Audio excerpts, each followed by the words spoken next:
This session was a lot of fun. I mean, I remember hearing the demo, and it's just like this giant, lush soundscape, and then there's all these crazy kind of sudden feel changes and transitions. So I was just thinking going into it, like, how are we gonna do this? Especially with one guy.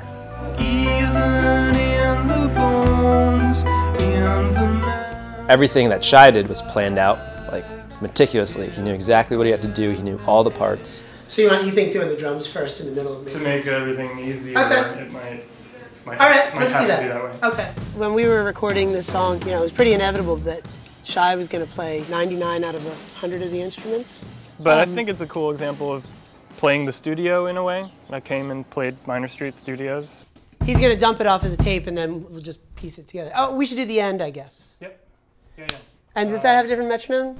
There's something about recording as one person that starts out really non-organic, especially with a song that has so many shifts. Even though you'd already heard the demo, there were other people working on the track that had not heard the demo, and when you're building something from scratch and I'm sitting there going, ba, ba, and I know that it's eventually going to sound cool, but it probably sounded pretty lame for a while.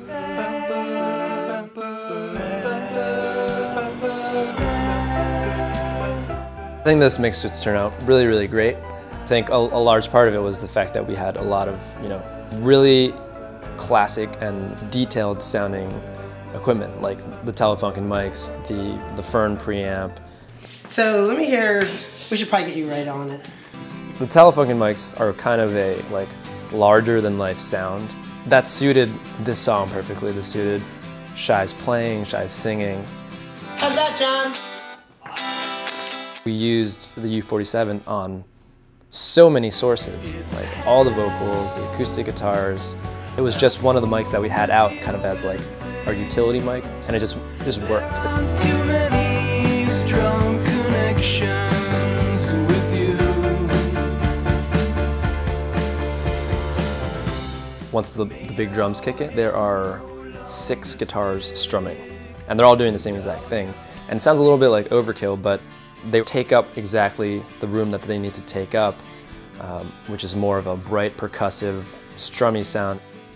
I used a Telefunken U47 in Omni to do that. The fact that it was mic'd a little bit further out, a little bit of a thinner sound, we were able to stack that many on top of each other and make it sound like humongous.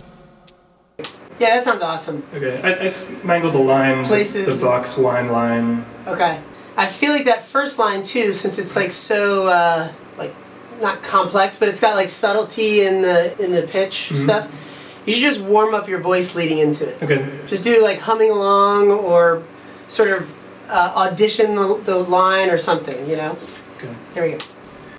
All that I could say for you.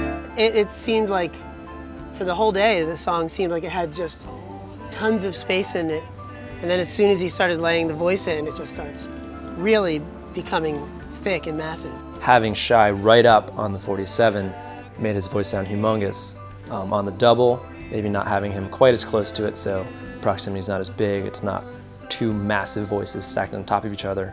And then for the background vocals, you know, throwing it in Omni, giving him even more space.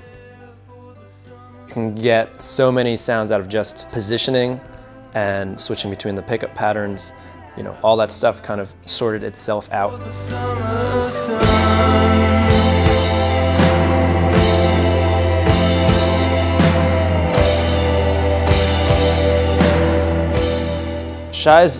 He's a quiet dude, but like he's got a great sense of humor, and he's just a fantastic musician all around.